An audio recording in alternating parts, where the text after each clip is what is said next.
Hello welcome back, this Rajkamal. जैसे कि आपको पता है कि नए सेमेस्टर की आगाज हो चुकी है और इस सेमेस्टर में आपको नए पेपर्स देखने को मिल रहा है, क्योंकि इस सेमेस्टर में आपको पता है और लास्ट सेमेस्टर में भी हर सब्जेक्ट्स आपको नए दिए जा रहे हैं। ये पहले के सेमेस्टर के पेपर को बिल्कुल चेंज कर दिया गया। लेकिन इस दौरान अगर मैं पेपर की देखूं तो सबसे पहला पेपर अगर मैं चर्चा कर रहा हूं यहाँ पे, दैट इज है entrepreneurship and startup.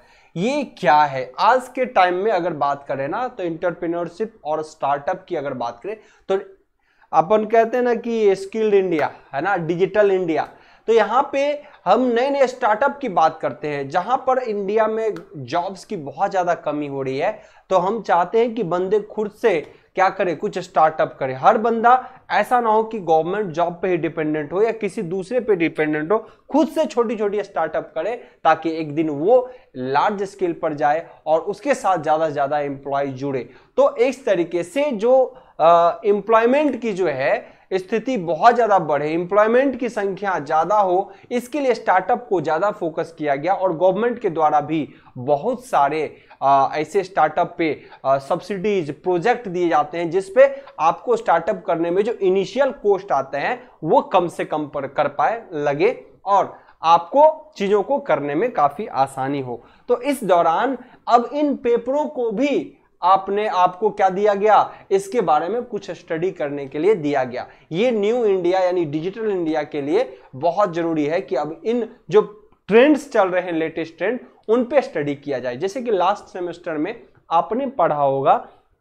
That is robotics. ये नए हैं, आर्टिफिशियल इंटेलिजेंस टेक्निक, ये सब नए टेक्निक है जो डिजिटल चीजों को इतना इनहांस कर दे रहा है। आप ऐसे ऐसे एनिमेशंस देखते हो, ऐसे ऐसे पिक्चर देखते हो, ऐसे ऐसे कला देखते हो, ऐसे ऐसे आज अगर आप जियो सिनेमा पे आईपीएल देख रहे हो या फिर हॉट स्टार पे देखते हो तो क्या टेक्निक से चीजों को कितने नजदीक से एक बॉल के प्रोजेक्शन को किस तरीके से दिखाया जा सकता है, ये किसी डिजिटल टेक्निक का ही बहुत बड़ा उदाहरण है। तो ये सारे जो आर्टिफिशियल इंटेलिजेंस है, रोबोटिक्स है, ड्रोन टेक्नोलॉजी है, ड्रोन के थ्रू चीजों को आप देखते हो, ड्रोन के थ्रू जैसे खेतों में पहले क्या होता था, सिंपल भाषा में समझिए, पहले क्या होता था, खेतों में पानी पटाने के लिए लोग जाते थे, नाला बनाते थे या फिर पाइप यहां से डाल दिया, पूरा पानी पट रहा है। अब वही है कि अब अगर खाद देना हो है ना, तो या छिड़काव करना हो कोई दवा की, तो बहुत मुश्किल हो जाता था। आपके द्वारा क्या होता था कि अंदर में जाके आपको करना होता था। अब क्या हुआ, ड्रोन टेक्नोलॉजी के द्वारा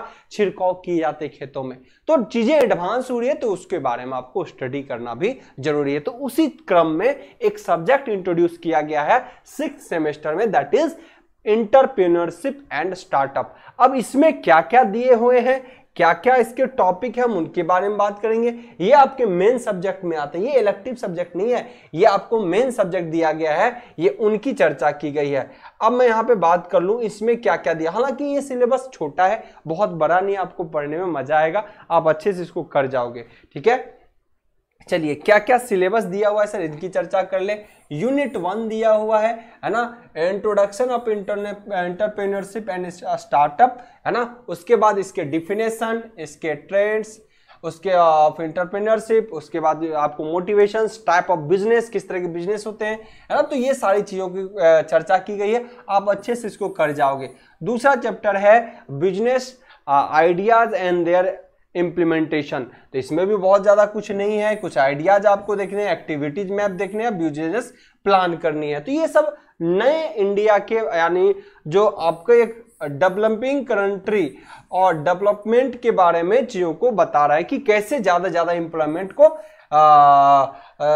एम्प्लॉयमेंट बढ़ाई जाए, जिसके लिए आपको क्या करना चाहिए, स्टार्टअप करनी चाहिए, एक नई नई टेक्नोलॉजी का आविष्कार करना चाहिए। जैसे एक खुद स्टार्टअप है, आज के डेट में बोलो कि मैं पहले कहीं पढ़ाता था एज ए एम्प्लॉय, उसके बाद मैंने क्या किया, चीजों को खुद से डेवलप करने की कोशिश किया और धीरे धीरे धीरे चीजें आगे की ओर बढ़ा। हमने कई लोगों को अपने साथ जोड़ा है ना, आज एक इंफ्रास्ट्रक्चर जैसा डेवलपमेंट हो गया थोड़ा थोड़ा।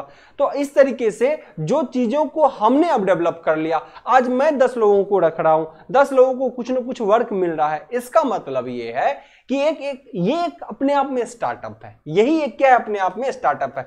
जबकि मैं पहले किसी के यहाँ employ as a faculty job करता था, है ना। तो ये जो मैंने चीजों को स्टार्टअप किया। हो सकता है गवर्नमेंट इसके लिए, अगर मैं ये भी एफर्ट नहीं करता, एक डिजिटल पैनल, एक अगर मैं बात करूं कैमरा या पीसी या प्रॉपर इसके अरेंजमेंट में, जैसे कि 5 लाख रुपए सपोज दैट लग जा रहे हैं, तो बहुत ऐसे लोग हैं जो इसको इनिशिएट नहीं कर पाते, है ना, कि सर 5 लाख रुपए में कहां से लाऊं कि क्लास अरेंज कर पाऊं, किसी को लाइव क्लास दे पाऊं।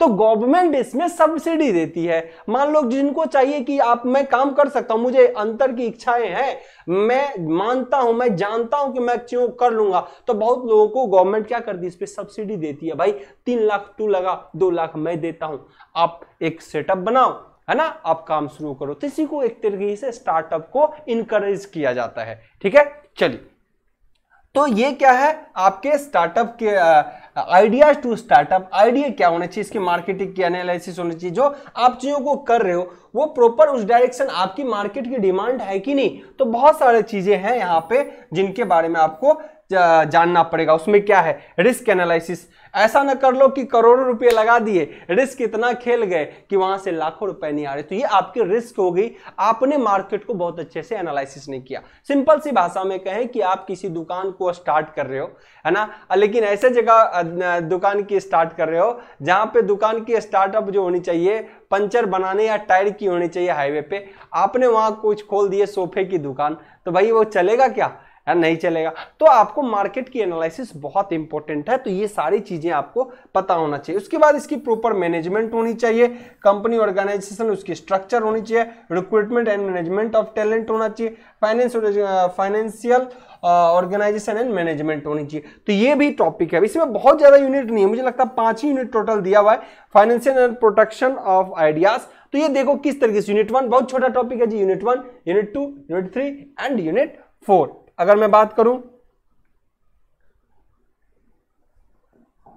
एक और यूनिट दिया हुआ है जी, 5 यूनिट के बाद एक और यूनिट दिया हुआ है फाइनेंशियल एंड प्रोटेक्शन आइडियाज, इसमें दिए हुए हैं। और इसके बाद आपको दिया है एग्जिस्ट स्ट्रेटजी फॉर एंटरप्रेन्योरशिप, है ना, bankrupt and this strategy. Okay, तो इस तरीके से आप देखते हो कि आपको टोटल चीजों को पढ़ना पड़ेगा। बहुत सिंपल है, बहुत ज्यादा टफ चीजें नहीं है, आप अच्छे से कर सकते हो। जो startup is a best thing, आपको कैसा स्टार्टअप करना है, आपको जॉब लेना है कहीं या फिर जाके आप इन फ्यूचर कुछ करना चाहते हो, दिस इज स्टार्टअप। ओके, कुछ नया स्टार्टअप करना चाहते हो तो चलिए, इस सिलेबस में कुछ भी नहीं है, अच्छे से किए जा सकते हैं, है ना। अब इसमें देखते हैं कि किस तरीके से हम आगे बढ़े, यूनिट वाइज यूनिट टॉपिक को पढ़ेंगे बहुत अच्छे तरीके से, इसलिए समस्या कहीं नहीं है। आप बस जुड़े रहेंगे इंजीनियर्स ग्रुप से, हम आपके लिए लगातार तत्पर हैं आपको और बेहतर कंटेंट प्रोवाइड करने के लिए। Thank you.